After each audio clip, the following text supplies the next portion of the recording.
57% da população fortalezense se disse a favor da pena de morte. E 14%, em números redondos, se disse a favor da tortura para que a polícia possa obter informações em processos, em inquéritos administrativos. O que está acontecendo com a nossa sociedade?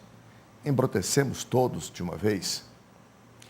É sabido, pelo menos 16 países pelo mundo, onde a pena de morte é adotada, que nunca foi remédio para a diminuição da violência. Se a origem deste sentimento é a violência, que está cada vez mais aguda em Fortaleza, portanto, cai por terra este argumento. Tão grave quanto esta maioria de 57% a favor da pena de morte são, digo melhor, os 14% que são a favor da tortura. Embrutecemos todos? Este é um assunto que, do meu ponto de vista, merece uma mobilização, sobretudo dos especialistas, para pensar quais são as origens deste sentimento. Afinal de contas, somos, enquanto brasileiros, pacíficos. E a violência que hoje estamos experimentando nas grandes metrópoles, praticadas muitas vezes por agentes do Estado, é um indicador de que alguma coisa de muito grave está acontecendo nesse comportamento. E é para discutirmos os vários ângulos dessa questão que estamos iniciando mais uma edição do programa Visão Política pela FGF-TV, Canal Universitário 14 da NET e Rede Pública de Televisão Cearense.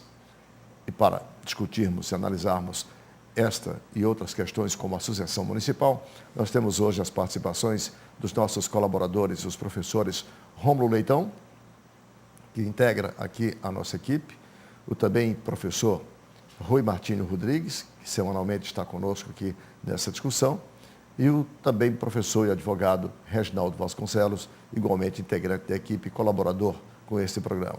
Eu sou Arnaldo Santos, peço a você assinante apenas um minuto para um rápido intervalo e já voltamos com mais uma edição do programa Visão Política.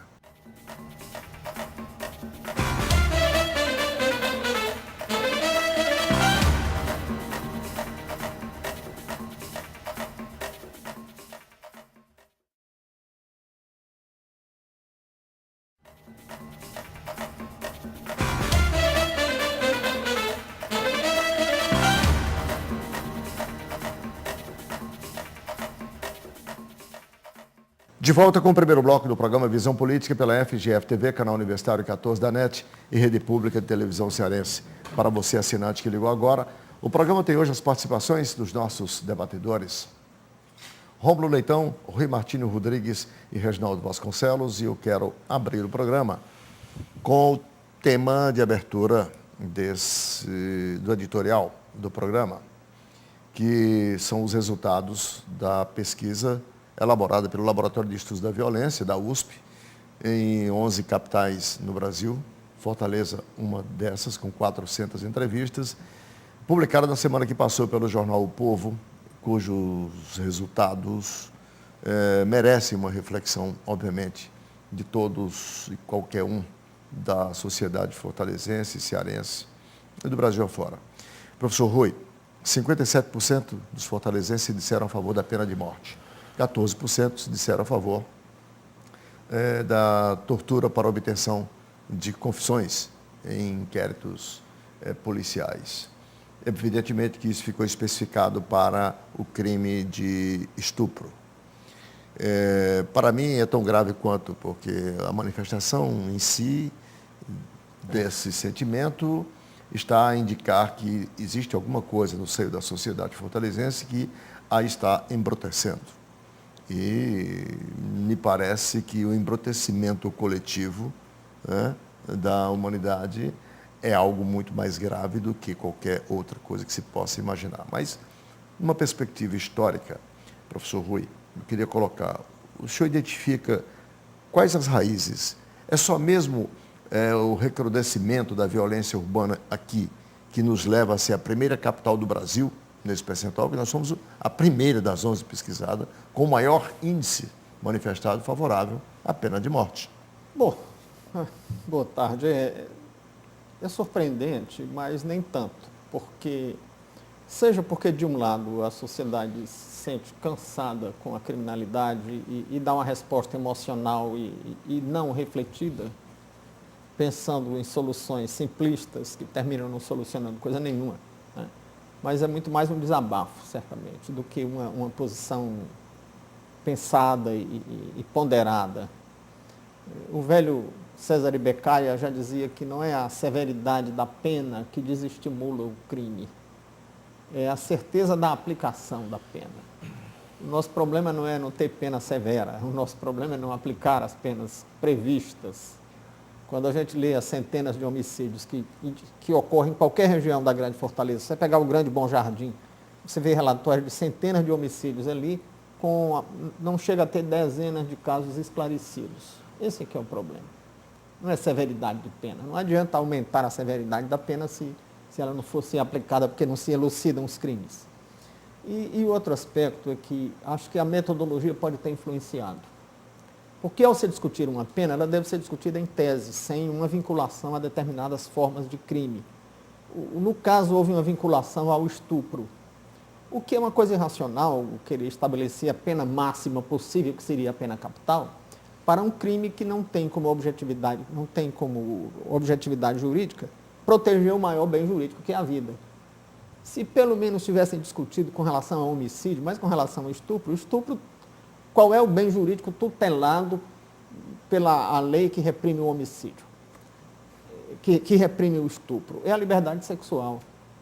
E nós não podemos querer trocar a vida pela liberdade sexual, seria quebrar a proporcionalidade das penas, o que é uma coisa típica do leigo e de uma resposta emocional, porque o estupro suscita uma reação emocional muito forte, né?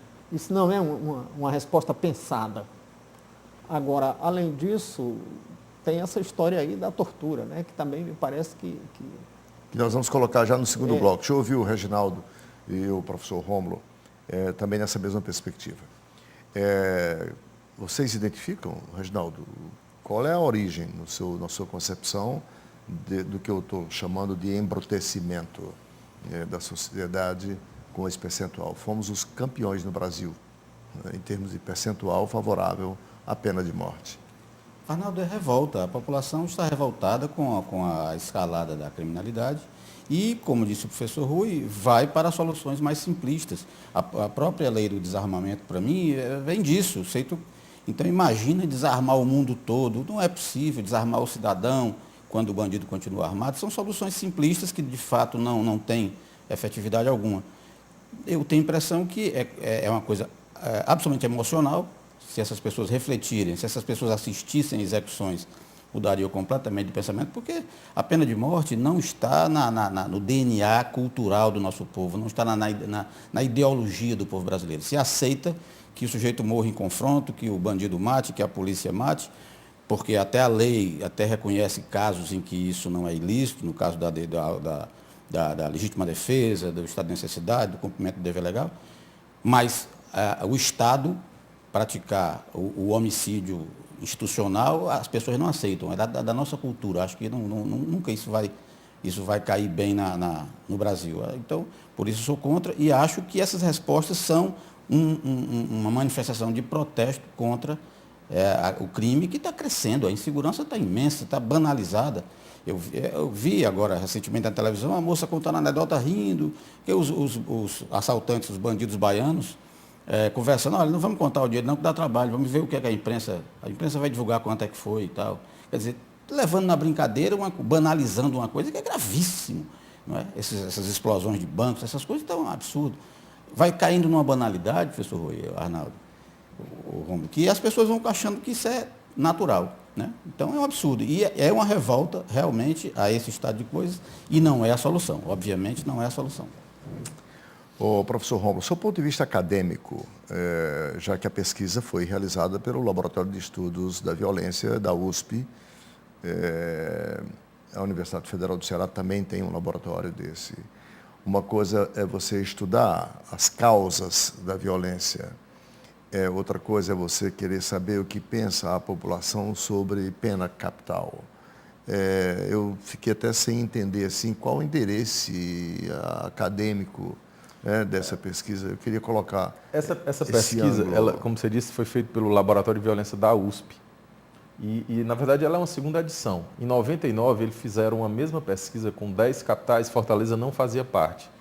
E essa agora, Fortaleza integrou-se, não sei o motivo de não fazer há 10 anos, em 99, e esses dados referem-se a 2010. Todos os dados coletados foram coletados em maio de 2010. Então, depois da coleta do dado bruto, levou-se 2 anos para produzir um documento que eu achei um documento muito bem feito. São 450 páginas dessa pesquisa. Tem 390 tabelas, vários tipos de tabela, vendo o dado. Eu vou começar a minha parte, Arnaldo, dizendo o seguinte. Primeiro, a relação entre a manchete e os dados, eu acho que está um pouco distante. A manchete do jornal O Povo é Fortaleza, 57% da capital, dos fortalezenses são a favor da pena de morte. Na verdade, isso é um dado. Eu estou dizendo no sentido de dar a impressão que aqui as pessoas estão mais tendentes a aplicar violência do que nas outras capitais. Não é isso que está na pesquisa. Isso não consta na pesquisa. São colocados vários crimes e, no caso do estupro, não sei se em 2010 houve algum estupro rumoroso aqui em Fortaleza, pode ter influenciado isso. Eu me lembro de alguma coisa de uma criança que sumiu e pode ter influenciado exatamente esses 57%. O dado foi tirado de contexto e jogado na imprensa. O dado existe. 57% achava que a pena de morte. Outro dado importante é que a pesquisa fez perguntas com penas que não existem no nosso país. Então tem lá pena de morte, pena de trabalho forçado e pena perpétua. São 3 penas que não existem no país. Pena de morte só no caso de guerra, que a gente existe aqui na nossa legislação, na Constituição. Mas esses 3 não existem. Então, por isso que eu perguntei, qual o interesse acadêmico de se induzir a população a se manifestar sobre penas que não existem? Não esqueçamos que, concomitantemente, discute-se hoje no Congresso Nacional a reforma do nosso Código Penal, está em discussão. Tem uma comissão de notáveis aí discutindo isso para oferecer ao Congresso uma nova proposta. Seria isso o interesse acadêmico para subsidiar? Não, a pergunta-chave da pesquisa é baseada numa pesquisa de 97 de um australiano e de um americano que diz que a população tem uma teoria da justiça do senso comum, ou seja, que é mais ou menos o que o professor Rui falou. Aquilo, a gente tem aqui no século XX e XXI, tem 2 teorias da justiça do John Rawls e a utilitarista. Esse pesquisador que esse trabalho toma como referencial teórico, ele parte do seguinte pressuposto. Foi feito nos Estados Unidos em 97, pegaram informações e fizeram uma pesquisa sobre a seguinte lei da Califórnia, que o cidadão que comete o 3º crime violento, o juiz não precisa mais apenar, é prisão perpétua automática. Na Califórnia, a maioria da população concordou com essa possibilidade. Isso gerou um sociopata. Isso gerou uma ideia da sociopatia. Isso gerou desencadeou a necessidade de um estudo mais aprofundado dessa questão. Então, a pesquisa, a partir disso, dessa teoria da justiça do senso comum. Então, é um trabalho muito interessante, eu, inclusive, baixei lá alguns. Você invocou aí o espírito das teorias penais. Eu acho que isso não guarda nenhuma relação. Penais não dá justiça mesmo, mais ampla. Eu acho que isso não guarda nenhuma relação com o espírito utilitário. Porque o utilitarismo da pena de morte, no mínimo, é polêmico. Não tem nenhuma correlação. Eu acho que isso seja muito mais uma visão retributiva do direito. Fulano vai morrer porque, certamente, você lembrou muito bem aí, o estupro e o assassinato de uma criança pode ter deformado são 400 pessoas, emocionalmente a resposta em Fortaleza. Uma coisa pontual, local, naquela época. Aí a ideia vai morrer porque merece, crime, não é porque vai diminuir. Isso pode ter influído. Aquele crime do Conjunto Ceará contra aquela criança de 8 anos. Eu estava pensando naquele. Que foi raptada da igreja. Exatamente. Aquele, eu imagino, quando eu vi os dados... uma reação emocional muito forte. Quando eu vi os dados, então você vê que 2010, eu acredito que tenha acontecido aquilo, isso é uma suposição. Mas eu acredito que a reportagem deveria ter sido mais ampla, porque é um dado, é uma pesquisa muito importante e um dado muito dramático para você não detalhar aqui. Geralmente o sentido não é utilitário, o sentido geralmente é retributivo. Eu estava falando da teoria utilitarista, da teoria da justiça, do Bentham, que que são teorias formadas a partir de acadêmicos, teoria da justiça. Mas esse programa tenta demonstrar que existe uma teoria da justiça do senso comum. Então, a pessoa, você está lá protegida pelo anonimato. Né? Quando você faz um entrevistado, você parece que lá, você é a favor, sou a favor da pena de morte. Tem um dado lá interessante, que também aí aprofunda, que é outro viés. 67% dos entrevistados aqui em Fortaleza não sabiam o que era a Declaração do Direito do Homem, que condena a pena de morte, que condena a tortura, Declaração de Direitos Humanos da ONU, de 48.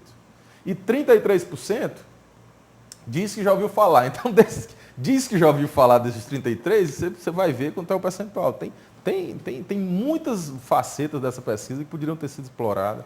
É evidente que não li com a amplitude e o nível de detalhamento que você leu, mas como se trata de um estudo acadêmico, já me merece todo o respeito e atenção, e nós que somos da academia temos, quer dizer, sempre muito interesse por esses estudos.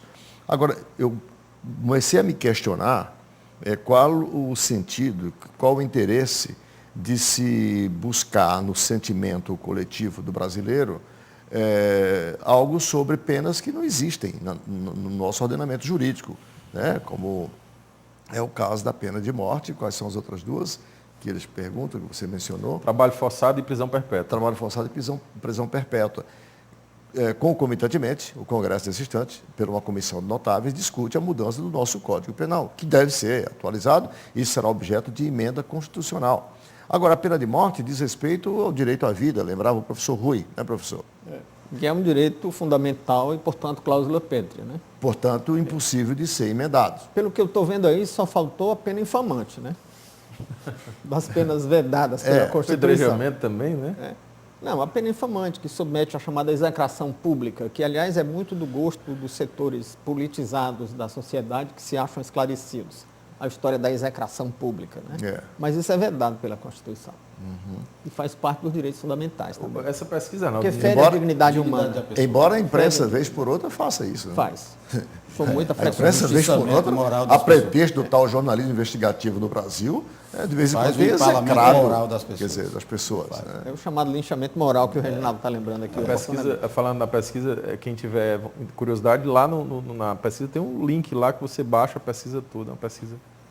Também que sacar, porque tem muita tabela, você tem que...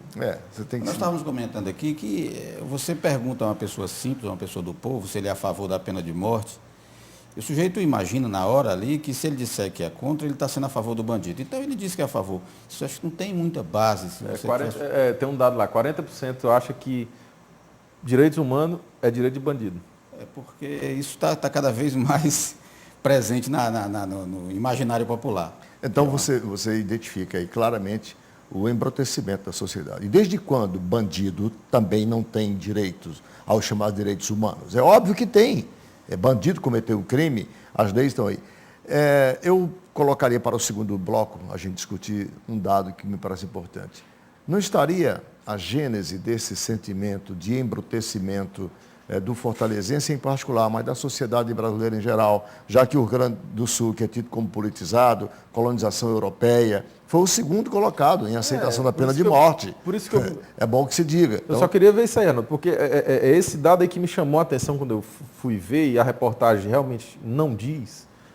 Como é que Fortaleza, que tem um nível de violência X, que eu não sei, dentre as 11 capitais, é a primeira, e Rio Grande do Sul, que deve ser lá embaixo, é a segunda. Pois é. Não tem uma relação direta com a... E tem outros elementos que nós podíamos aduzir ao seu raciocínio. Vitória, no Rio Grande do Sul. Recife, que tem índice maior do que nós, foi abaixo. Então, eles pensaram um dado, não é Viu como merece a atenção? Significativo, né? Não deixa de ser significativo, mas você não pode generalizar. Bom, eu vou deixar para o nosso segundo bloco isso aqui. A gênese desse sentimento de aparente embrutecimento do brasileiro e do fortalezense em especial, não estaria no poder judiciário brasileiro, cuja execução das penas que o Rui mencionou no início da sua fala não se vê materializado, se a impunidade continua imperando pela morosidade, pela desídia, por uma série de coisas. Não estaria levando a esse embrutecimento em função do cidadão se encontrar, de certa forma, com a sensação desprotegido. Desespero em vez de embrutecimento. Tá certo, né? Desespero. Eu acho que a população tem uma sensação de insegurança que é desesperadora. Vamos discutir isso no próximo bloco. Um instante só e a gente volta.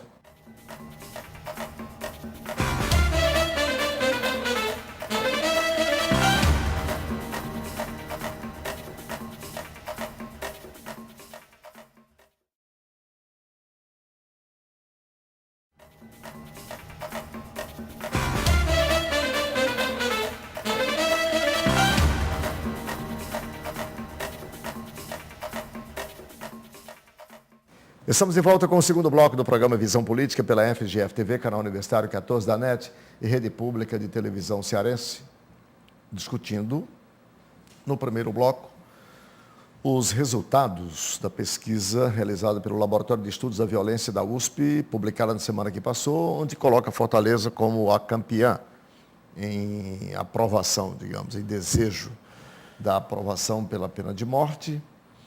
E eu deixei no segundo bloco, no bloco anterior, para nós discutirmos agora. Porque o que eu estou tentando que vocês me ajudem a entender, e eu assinando também, é qual é a gênese desse sentimento que eu chamei de embrutecimento e o Rui preferiu de desespero, né? Eu acho que a população se encontra desesperada ante o recrudescimento da violência que nós temos aí nesse instante e a população se sente, de certa forma, desprotegida e, consequentemente, desesperada em função disso, né? Então, eu queria colocar. Não estaria aí a causa principal nessa desconfiança, neste sentimento de desprotegimento, se posso usar essa expressão, em função do que ocorre no âmbito do Poder Judiciário? O Rui, você me lembrava, Rui, que o problema não está no agravamento das penas, mas da aplicação das penas existentes. E no Brasil a gente sabe que só existe pena aplicada, é aplicada rápida para pobre e preto favelado, né? Os outros que podem pagar advogado, não, com as exceções de praxe, não se submetem a essa regra. Rui, eu retomo para você. Que nem isso tem. Nem isso também? Nem isso tem. Você pode ir em qualquer favela de Fortaleza hoje, se você tiver confiança dos moradores e conversar com eles, eles vão apontar fulano, cicrano, beltrano, que tem tantos crimes, fulano que é traficante, fulano que tem tantos homicídios, fulano que é pistoleiro, que vivem ali solto, transando pelo meio da favela, né? Na verdade, existe uma camada que nem tem poder para impor a própria impunidade e nem é suficientemente invisível socialmente para passar ao largo das penas da lei, essa faixa intermediária que sofre quando comete algum ilícito penal, né? E me parece que pode haver aí também uma reação de exagero para sublinhar o descontentamento da população com a falência do sistema de segurança pública, que é um sistema falido, e a população reage com declarações extremadas, com declarações radicais, que evidentemente não devem ser tomadas como uma expressão de um pensamento sereno. Essa colocação que o professor Rui falou, a gente vê lá, a pessoa que é entrevistada, ela não se vê, ela vê, a pessoa, alguns grupos sociais, bandido, ela não faz parte da sociedade, é como se ele excluísse o grupo, ele não fizesse parte. Então a pena de morte não é para um do grupo dele, não, é para um de fora, é como se fosse o outro. É como uma pessoa que tenta criminalizar um movimento MST. Aquilo é outra realidade. Então é mais fácil. Bom, mas olha, quando ele olha, ele criminalizado, que ele não, mas ele tem não uma tem realidade, de, tem uma realidade de que nós temos que colocar em cima do que você está dizendo. Existem dois tipos de delinquentes. Existe o cidadão, um de nós, que no momento de privação de sentido, de ódio, de raiva, de medo, pratica um crime. Certo? Para esse indivíduo, no meu pensamento, na minha maneira de pensar, a nossa legislação é suficiente. Ele não paga advogado, vai preso, vai solto, arrasa a vida dele. Ninguém vai me dizer que o Pimenta Neves não passou pelo quinto inferno porque praticou aquele crime. Agora, Pimenta Neves é o jornalista do Estado de São Paulo, do Estadão de São Paulo, e que assassinou matou a namorada no Aras. Sempre se cita, porque o advogado dele entrou com diversos recursos e ele demorou a ser preso, que não pagou nada. Pagou caro, como qualquer um de nós pagaria, porque o processo penal já é pena, já é para o cidadão de bem até o momento do crime, não é? Agora, existe o sociopata, Arnaldo. O sociopata é um indivíduo que não adianta você, pelo nosso Código Penal, você prende o homem aí com um terço da pena solta, ele vai fazer de novo, porque ele é sociopata, ele não confundir com o psicopata. Ele tem uma doença social, psicossocial. Ele não imagina a sociedade como ela é. Então, quantas vezes você solte, ele comete de novo o crime. Então, esse indivíduo é doente. Por isso que na Holanda e na Inglaterra se desenvolveu uma teoria que se chama o direito penal do inimigo. O sujeito lá entendeu que esse tipo de gente, são essas pessoas que os entrevistados não se consideram entre elas, porque ele sabe que um dia pode praticar um crime como qualquer um. Mas ele nunca vai ser um criminoso, não é um criminoso Quanto mais. reiterado, quanto mais.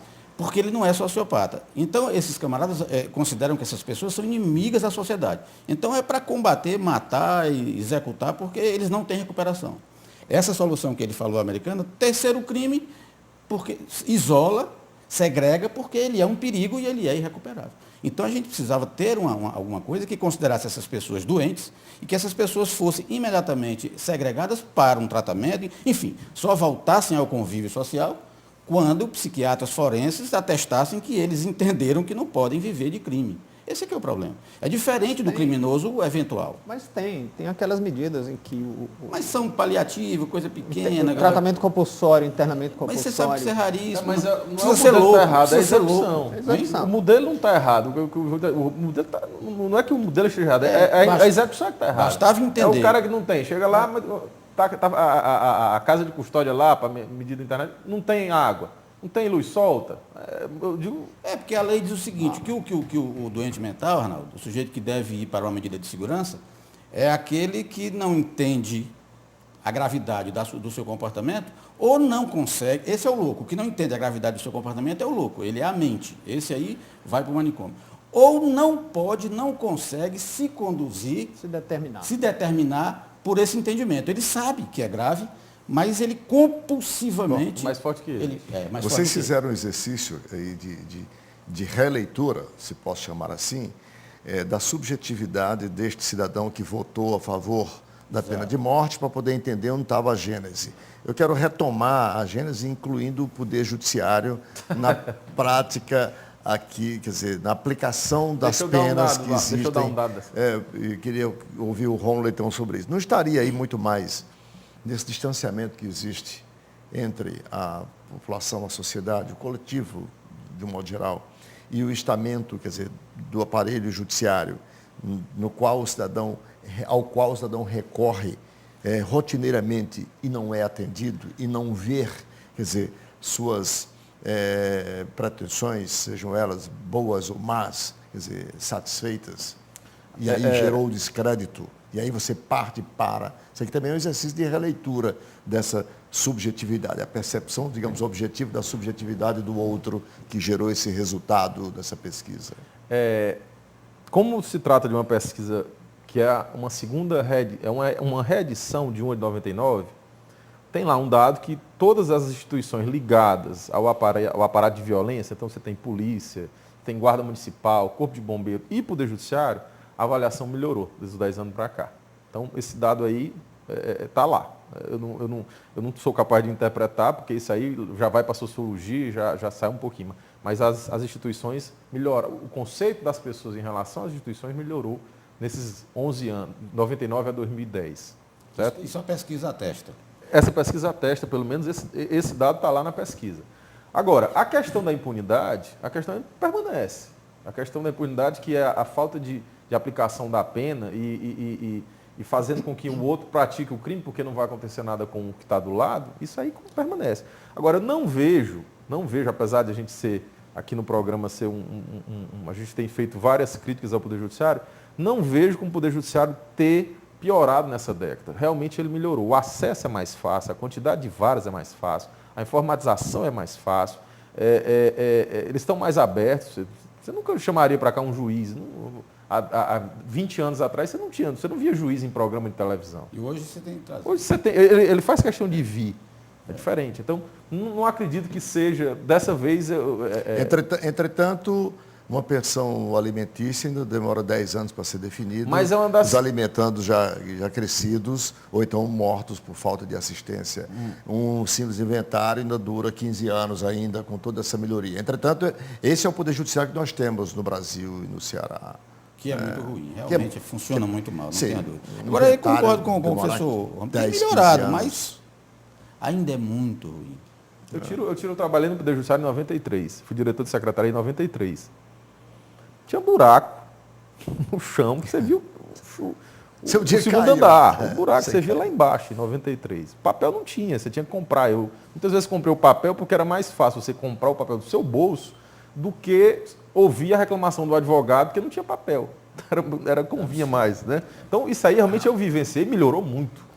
Rapidamente aqui, já que esse bloco daqui a pouco o tempo se esgota, eu queria passar para vocês três.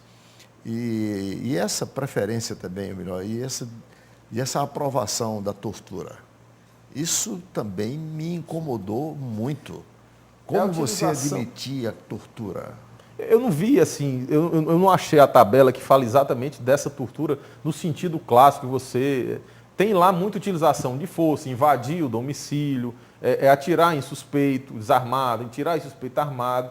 É um dado percentual, em relação a 100% é pouco, mas ainda é um dado muito grande se você colocar tortura. Eu acredito que também, nesse caso, a reportagem é muito superficial.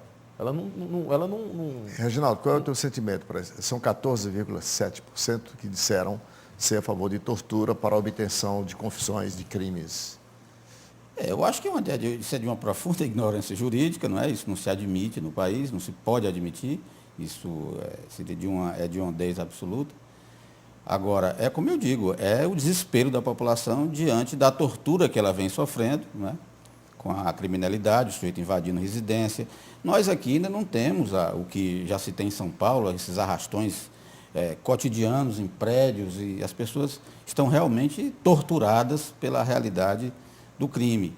Mas, obviamente, as pessoas de uma visão mais aprofundada não podem dar guarida a esse tipo de ideia.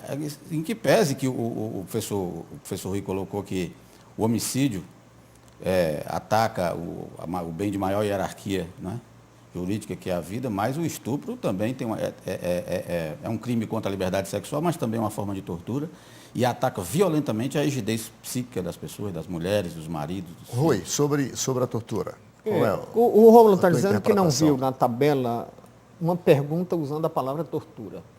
Citou certamente diversas formas de violência policial. Realmente pode ter, porque eu não vi então, a reportagem pode estar chamando de tortura o conjunto das formas de violência policial. É forma de obter... Porque tortura mesmo, pegar alguém e fazer como na Idade Média, nos processos da Inquisição, e torcer, e estirar o indivíduo numa máquina, essas coisas, eu acho que não haveria isso, pelo menos uma resposta pensada. A não ser uma resposta do Ceará moleque, tortura aí, fulano, né? Mas uma resposta aperta séria, que ele fala, né? Aperta que ele fala, mas uma resposta séria... Não, mas se bem que a academia não vai fazer uma pergunta assim. Por isso que eu estou dizendo. Agora, não esqueçamos que nós estamos falando de um estudo acadêmico de uma das principais instituições de ensino superior do Brasil. Agora, deixa eu colocar um outro aspecto. Deve ter embasamento científico, obviamente que tem. Há uma tendência, aquela história do Arnoldo Toynbee dizer que a história tem um movimento pendular. Né? Isso tudo já foi admitido na Idade Média e muito depois da Idade Média. Né? Tortura era coisa oficial. E era o martelo das bruxas, chamado. O indivíduo torturado, se confessasse, era culpado. Se não confessasse, era culpado também, porque só tendo pacto com o diabo podia resistir à tortura. Né? Então, de qualquer maneira, tinha que ser condenado. Mas, bota a mão no fogo. Se não queimasse, é porque era, né? Você colocava a mão no fogo, se queimasse, é porque você era culpado. Aí é no tempo das ordalhas, né? Que é bem anterior. Agora, aí não era bem uma tortura, aí era um teste, para ver se o sujeito era inocente. Se fosse inocente, ia ter uma proteção sobrenatural e tal. Mas surge um direito que o Reginaldo mencionou há pouco, uma teoria erudita, de acadêmico, tem um alemão chamado Günther Jacobs, que desenvolveu essa teoria do direito penal do inimigo, que, trocando em miúdo, diz mais ou menos assim: quem atenta contra o ordenamento jurídico não pode invocar o ordenamento jurídico para se proteger. É um anticidadão. Se é assim, ele perde todos os outros direitos, não só aquele direito que a pena prevê que ele perderá, como o direito à liberdade se for condenado. Inclusive o direito à ampla defesa, o direito à dignidade humana e o resto mais. Isso é uma coisa muito difundida na população, inclusive, às vezes, entre profissionais do direito. Quando a população estranha que alguém defenda um bandido, ela está achando que o bandido não tem mais direito nenhum para ser defendido só porque é bandido. O que é uma ignorância que traduz uma falha do nosso sistema educacional. Só um dado aqui. O Günther Jacobs, do direito penal do inimigo, na Alemanha ele não é bem aceito. né? Ele é de origem alemã, porque Campinho, né? mas na Alemanha especificamente, né? Eu tive Na Alemanha é o Roxin, que aliás no mundo todo, o teórico do direito penal, o alemão também é o Roxin, que é o direito penal garantista. Né? Eu tive agora com uma pesquisadora argentina num seminário que é professora da Universidade de Münster, lá na Alemanha, e ela falando exatamente da aversão que os juristas alemães têm com Gunther e Jacobs, por conta do passado. Porque o que você está falando hoje do direito penal do inimigo? É terrorista, você está usando. Daqui a uns dias é o imigrante. Né? Então você não sabe a escalada. No nazismo, quem era o inimigo? Era o homossexual, o cigano. Essas coisas. O flanco para uma Essas série coisas de barbaridades. começam num setor restrito e crescem, né? Essa é o perigo. É aquele provérbio popular, fazer tal coisa e coçar é só começar, né? Só para encerrar esse bloco, ainda sobre essa questão dos resultados da pesquisa, há um dado que eu acho que é importante ser levado em conta, que nos últimos 10 anos, o número de assassinatos por cada 100 mil dobrou em Fortaleza. Quando tem lá. Diga-se de passagem, o que desmoraliza o tal estatuto do desarmamento. Aquela ideia que todos os intelectuais e pseudo-intelectuais defendiam que era preciso desarmar o cidadão, que ia diminuir a violência. Na Idade Média não tinha arma de fogo e tinha muito mais violência do que hoje. Mas não houve desarmamento e aumentou, né? Pois Mas houve desarmamento. Não passou. Você me aponte onde é que tem uma loja de arma em Fortaleza. Você sabe me dizer? Na Gunta, ali na Não Centro tem. Militar, tem. Não, mas aí é um clube fechado, lá dentro. Não, restringiram. A lei restringiu muito o porte. O acesso à munição. Hoje até um atirador só pode comprar 50 cartuchos por ano. Foi tudo para clandestinidade. A lei não teve eficácia nenhuma, porque... Você está dizendo que a lei teve eficácia. A lei... Teve eficácia. Vamos colocar aí. O plebiscito foi...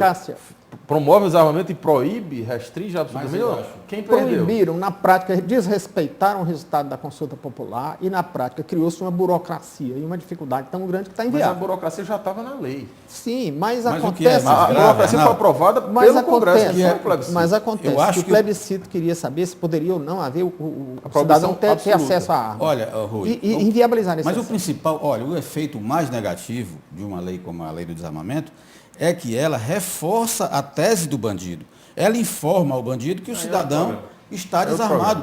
Eu acho absurdo vi um oficial da polícia ou um policial civil na televisão, onde ele está sendo assistido dentro dos presídios pelos... Olha, o senhor não reage, entregue tudo, peça perdão ao ladrão, se ajoelhe, deixa ele fazer o que quiser, porque isso, é claro que a gente sabe que se reagir, o risco de morrer é maior. Mas você não pode Ele se acha no direito de matar comunicação em massa, você defender a tese do bandido. O bandido, ele lá dentro a gente não... Aí é um outro Além de ser outro programa, a gente não tem programa. dado aqui para saber se nesses 10 anos a culpa é disso ou eu só quis dizer que o número de homicídios por cada 100 mil habitantes dobrou. E a gente está esquecendo do interior, porque essa pesquisa é só... Era 11,7 e hoje é 22. E não precisa de nenhum dado para dizer que essa lei restritiva do acesso a armas e munições não teve nenhuma eficácia. No sentido de diminuir a violência. Deixa eu fazer mais um intervalo, que eu estou ávido para colocar para a gente discutir agora política. Eu, infelizmente, tenho que colocar mais um capítulo dessa novela chata, PT, PSB, Aliança. Mas a gente tem que discutir, porque a semana que passou foi extremamente fértil de encontros, reuniões, cafés, prefeita, governador, presidente nacional do partido, enfim.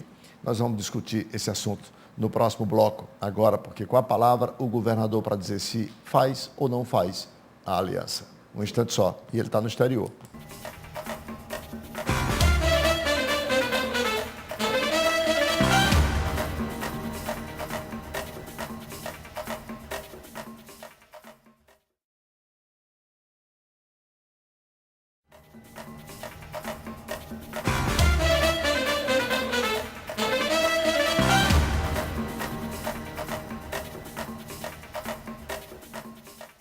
De volta com o terceiro e último bloco do programa Visão Política pela FGF-TV, canal Universitário 14 da NET e Rede Pública de Televisão Cearense.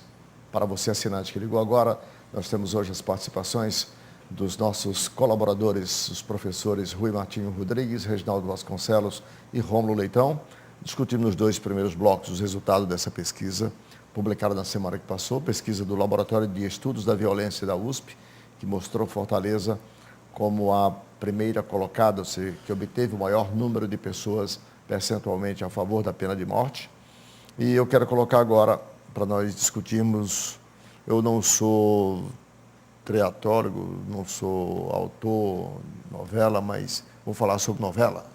Novela Sucessão Municipal. Sim, porque virou novela. O assinante certamente está rindo, né, porque nós estamos aí há pelo menos 2 meses de capítulos diários de uma coisa chata.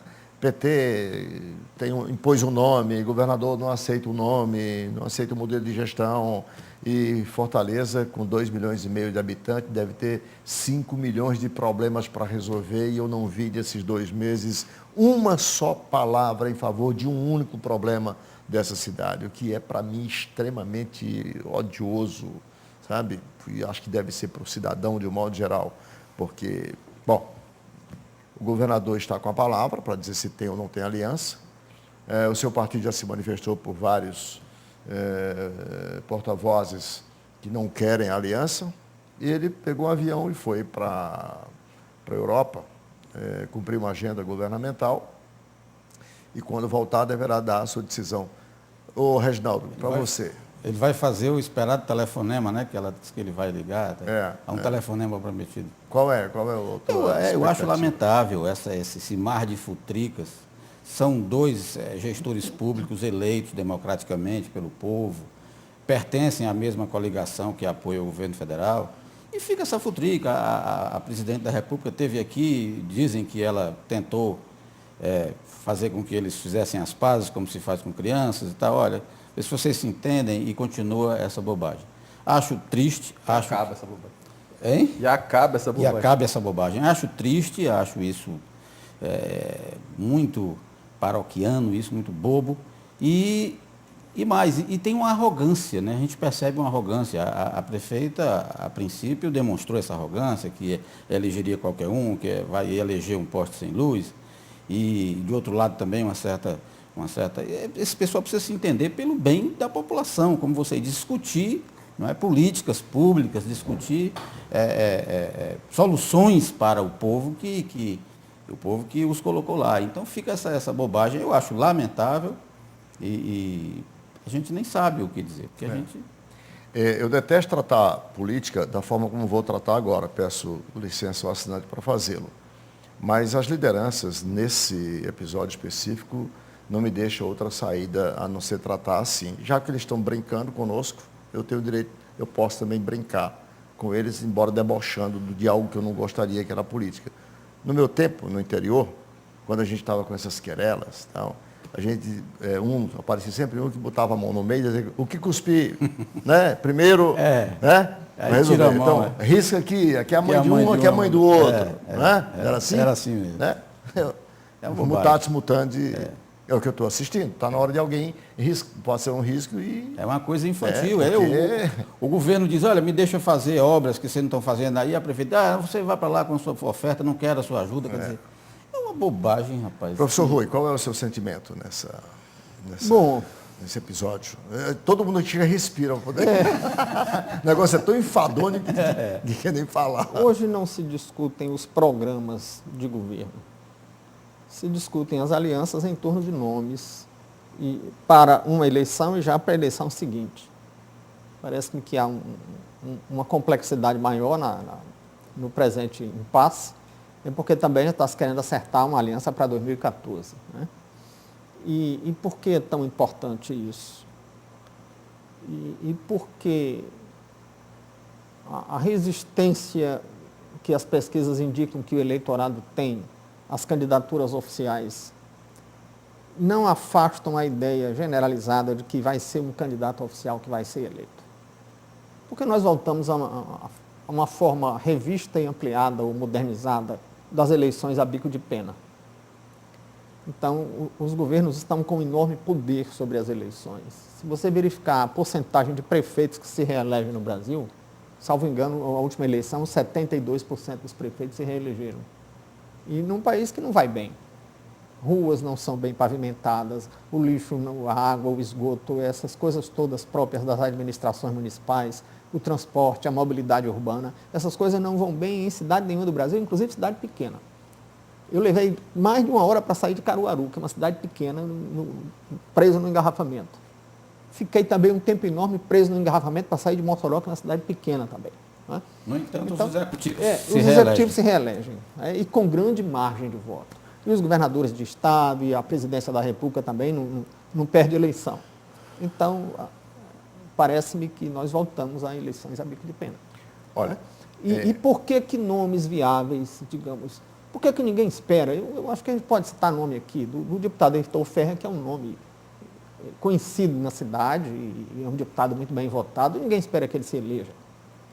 Porque não tem apoio oficial e não tem dinheiro para gastar na campanha. E a verdade é essa, as campanhas hoje expressam as máquinas. Né? Mas aqui a gente, não é que Fortaleza seja diferente dos outros lugares, mas a gente tem aqui alguns dados.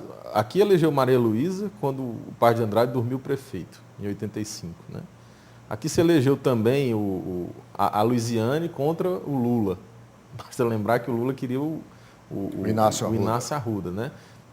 Eu não descarto uma candidatura não oficial. Concordo com o professor Rui que há uma tendência para as candidaturas oficiais acabarem sendo favoritas, mas não descarto a possibilidade de uma surpresa, porque Sim. Você tem Heitor, você tem Inácio, que pode se tornar uma candidatura oficial, basta o apoio do Então vai PSB, ser uma candidatura oficial. O Inácio só se for, favorito se for oficial.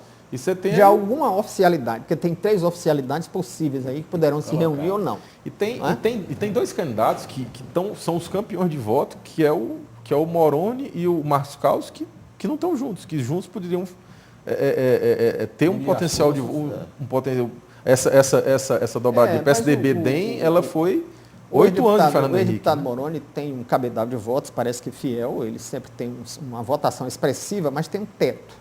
Mas ele pode carregar com vice. Que ele teve, historicamente, muita dificuldade de ultrapassar um certo teto. Se ele for vice, um vice que soma, eu acho que tem muitas variáveis aí que a gente... Olha, o que me chama a atenção, é claro que eu não sou nenhum ingênuo em política, pelo contrário, eu sou um estudioso, um pesquisador da política, portanto não tenho o direito de ser ingênuo. Agora me surpreende o seguinte, ó. Existe uma lei que determina, e já está aí há 10 anos, que toda cidade acima de 200 mil eleitores, né, haverá segundo turno, eleição em 2 turnos. Ora, o que essa lei quis dizer? Eu acho que o legislador, quando criou essa lei, ela quis pedagogicamente dizer o seguinte: deixem os candidatos surgirem, colocarem suas ideias, vão para o debate e, no final, os 2 contendores melhor classificados façam suas alianças, não necessariamente entre si, para até fazer com os perdedores e busquem enfrentar isso. Foi isso que o legislador quis buscar. Seria o melhor dos mundos. E é isso que faz sentido para os partidos, sobretudo para os partidos pequenos. Os partidos têm que apresentar os seus programas e as suas lideranças. Pois é, então deixa eu fazer a pergunta, por que essa ânsia de Luiziane e de Cid terem que estar junto no primeiro turno? Por que eles não podem disputar, colocando suas ideias, né, suas visões de mundo sobre os problemas, tá? E para no segundo, sem romper no primeiro turno, acenando que no segundo, qualquer que seja o resultado, um apoiaria o outro. Isso enriqueceria a discussão, causaria um bem enorme à politização da cidade. Teríamos a oportunidade, portanto, de discutir problemas da cidade e não nomes para gerir. Dá licença aqui, a eleição em 2 turnos é para dar mais legitimidade ao candidato, não precisa necessariamente ser 2. Então, se no primeiro turno ele já tem 50% mais um, ele está legitimado. Mas vamos admitir que aqui isso é impossível. Agora, também existe a lógica de os partidos se apresentarem. Com certeza, mas o fato de se buscar uma chapa que ganhe no primeiro turno, eu acho legítimo de qualquer agremiação partidária. Acho legítimo tentar. Juridicamente é legítimo. Estou falando da lógica política. Falando do que quis o legislador buscar quando criou essa lei. O legislador que dá, porque senão ele quis evitar um dirigente sem legitimidade, como já teve com 30% de votos. E se é do interesse da democracia ter partidos fortes, qual é a via do fortalecimento dos partidos se não se apresentarem à pugna eleitoral? Essa visão dos partidos... Estou falando de uma lógica política, não estou falando de uma legitimidade jurídica. A gente passa o tempo falando em fragmentação de partido. A fragmentação de partido se dá o Congresso Nacional. Mas se você for ver para as disputas majoritárias, não tem fragmentação de partido no Brasil. Nas últimas 5 eleições, só 2 partidos ganharam. Olha, e aí Só tem PT e PSDB. Aí o eleitor precisa ficar atento a uma coisa. Como a política, mesmo na democracia, como ela é restritiva de direito, como ela é excludente. Ora, os partidos, os caciques, Luiziane e Cid Gomes, tentam fazer o que agora? Tentam fazer um acordo impondo um único nome, tá? Para que o eleitor, para que o cidadão se manifeste. Portanto, restringe, tá? A opção, a liberdade que eu tinha de escolha ao fazer isso. Então, atentem bem isso. Não necessariamente as alianças formadas para buscar essa legitimidade sobre a qual você se referiu, doutor Rômulo, no primeiro turno, significa a melhor opção para a cidade. Portanto, a legitimidade aqui está eliminada, diminuída. Mas porque se eu aponto, se eu com as 2 máquinas entrego um poste sem luz, para usar aí a metáfora, né, da prefeita, compreendendo o poste sem luz, alguém cego, sem nenhuma visibilidade, portanto compreenda sem condições de gerir, não é o caso do candidato que até esteve aqui e a mim particularmente causou uma excelente impressão, quer dizer, tem luz e luz própria, pode ter o candidato que aproveitou muito, mas se quer colocar qualquer um e pegando a metáfora ao pé da letra, estaria o quê? Oferecendo uma péssima opção para a cidade, se fosse o caso, porque tinha poder para impor, porque estava restringindo. Isso não é eu acho legítimo. que a metáfora da prefeita não se dirigiu à qualidade do candidato, à qualidade pessoal, moral. Foi uma arrogância. Mas a sua condição de ser pessoa desconhecida, como de fato é, o candidato dela não é. Até agora não era uma pessoa conhecida. Esse episódio aí, Arnaldo, enfadou um episódio. Como ex-ministro da Educação em São Paulo. Tem menos de 3%. Tem menos de 3%. Não, subiu para 3 agora, né? Estava com 2, subiu para 3. Essa questão que gera manchete todo dia sobre a escolha do candidato para prefeita, eu já sabia, vocês deviam ter me ligado, porque eu já sabia há 2 meses que era ele. Vocês não sabiam não que era o Amano? Sabíamos. Desde que o Caetano renunciou, que o candidato era o Amano. O fato de ter 13 concorrendo, eu tinha convicção que era do grupo dela, que era ele o candidato. Então, depois que faz, só são símbolos, é o simbólico que está participando agora. Porque já sabes que o candidato mas o que eu estou ele. querendo colocar é o seguinte, que não necessariamente as alianças nesse primeiro turno, o afã para ganhar, para garantir o resultado, significa a melhor alternativa para a população. Eu também não acho que as alianças no segundo turno... Ela restringe. Mas você também tem que lembrar que no segundo turno, também no segundo turno, tem aliança de todo jeito. Aliança meramente de interesse, não é aliança política nem de programa.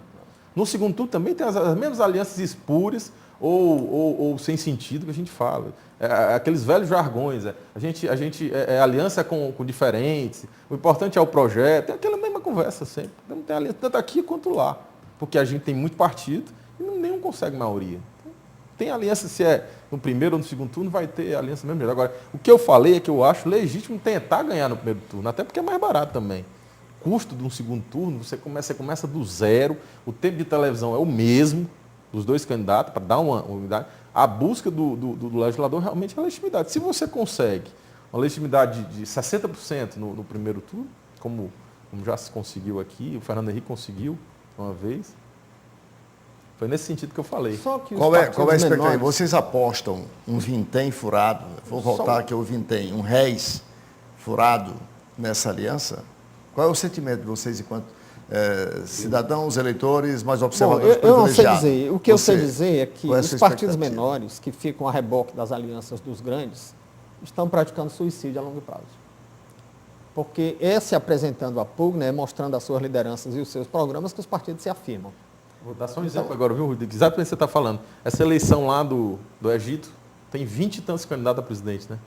É exatamente a possibilidade. Aqui a gente já teve 21 candidatos a presidente, que é a chance, isso aí eu concordo. Eu não discordo disso, eu estou só querendo... O que eu não acho que seja ilegítimo, você tentar ganhar o primeiro turno. Não, é legítimo do ponto de vista jurídico. Não, eu acho e é bom para os grandes. Tanto que tem esse esforço de formar uma aliança. Mas para os partidos médios e pequenos, isso é muito ruim. Eu não acredito. Eles ganham um prêmio de consolação, mas eles não fazem a base política. Eu não acredito que se consiga costurar essa aliança, porque a coisa já está muito Já Tá azedou, muito difícil, está né? muito difícil, Pelo os menos para quem assessores olha não de fora, aceitam.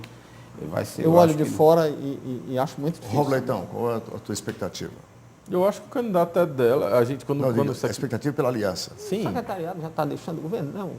Já o secretário de Cultura fato, né, Arnaldo? renunciou, veio para a Assembleia, assumiu a cadeira, o líder que era o suplente, assumiu a Secretaria de Cultura, está começando a ver. A semana que é que a passada gente foi tem? muito movimentada porque atendia ao prazo limite de desincompatibilização. Se o governador não tivesse, se o governador tivesse aceito como fato consumado que o candidato a prefeita é o Elmano, ele não tinha mandado desincompatibilizar os petistas que estão com cargo no governo. Ou seja, se ele acha que o professor Pinheiro deve voltar para a Assembleia, se ele acha que o Camilo e o outro que é o Nelson Martins deve voltar, é porque eu acho que ele ainda vê uma perspectiva de fazer aliança. Eu estou falando de fato, não dá para a gente fazer, até porque o programa é gravado, né? Então você pode... nós gravamos na última então, quinta-feira. Fato qual é o fato? Na O última fato quarta-feira, concreto aliás. que tem é que foi escolhido pelo PT majoritariamente um candidato e o governador desincompatibilizou 3 petistas que pertenciam ao seu governo. Não é rompimento porque eles não romperam. Então, para que ele desincompatibilizou? Só pode ser porque ele ainda deve insistir numa aliança com outro nome, com o apoio do PSDB. Sob pena de ficar politicamente muito enfraquecido. Agora, essa desincompatibilização também permite uma outra leitura. Eles estão, nesse instante, desrespeitando uma decisão superior do partido. Porque uma vez que o candidato foi votado, né, e foi homologado, ponto final. Quer dizer, eles tinham que respeitar essa decisão Mas eu já partidária. vi, mas a convenção, Arnaldo, no dia da convenção você muda. Sair significa dizer que eles não estão concordando com essa decisão do partido e, portanto, isso não faz parte da tradição do PT. É bom que se diga. Essa é uma outra leitura. Mas até a convenção não você muda, fazia. cara. Não acredito que vai mudar, eu não acredito que vai mudar, mas convenção, mudando, o isso dia do candidato à convenção. Com essas colocações, como nós não vamos aqui fazer aliança, não cabe aqui a nós aceitar ou não aceitar a aliança. A nós vai caber a posição de observador e observador crítico aqui desse espaço. A gente vota né? também. A gente vota também, pois é o que vai nos caber. Né? Nós encerramos mais uma edição do programa Visão Política pela FGF-TV, canal universitário 14 da NET e Rede Pública de Televisão Cearense. Agradecendo aos nossos colaboradores, Rômulo Leitão, Reginaldo Vasconcelos e Rui Martinho Rodrigues, em especial agradecendo a você, assinante, com o convite para um próximo programa. Muito obrigado e até lá.